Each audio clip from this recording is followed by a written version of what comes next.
Beginilah antusiasme warga Kelurahan Sukamaju, Kecamatan Sako, Palembang yang mengikuti vaksinasi COVID-19 dosis pertama di kantor Kelurahan Sukamaju, Palembang yang digagas oleh tim penggerak PKK Kecamatan Sako. Sejak pagi hari warga sudah mulai antri memadati meja pendaftaran layanan vaksinasi, bahkan untuk menambah motivasi para peserta vaksin. Dalam kesempatan ini turut dihadiri oleh Ketua Tim Penggerak PKK Kota Palembang, Silviana Harnojoyo. Camat Sako Amiruddin Sandi menjelaskan, kegiatan vaksinasi gratis ini adalah untuk membantu percepatan penanganan COVID-19 di Palembang. Dalam vaksinasi ini diikuti oleh lebih dari 100 orang warga Kelurahan Sukamaju, Palembang.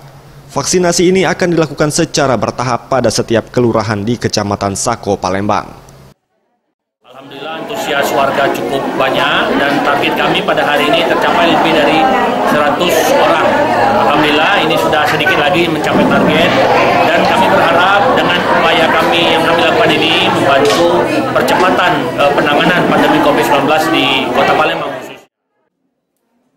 Sementara itu Ketua Tim Penggerak PKK Sako Sefrianti mengatakan, selain menyiapkan vaksinasi untuk umum, kader PKK Sako yang belum menerima vaksin akan kembali didata untuk mendapatkan vaksin.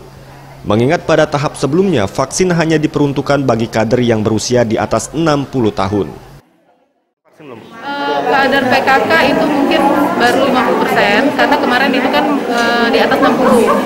Nah, sekarang sudah perluasan di atas 50, jadi kita akan data kembali yang di atas 50 kader-kader kita yang sudah bisa mendapatkan vaksin. Masih meja 2 orang, jadi 8 orang total. Oh, jadi masih menerapkan 4 meja ya, belum? Ya, jadi kita boleh 2 meja, 4 meja, tapi andai kata tidak memungkinkan masih bisa 4 meja.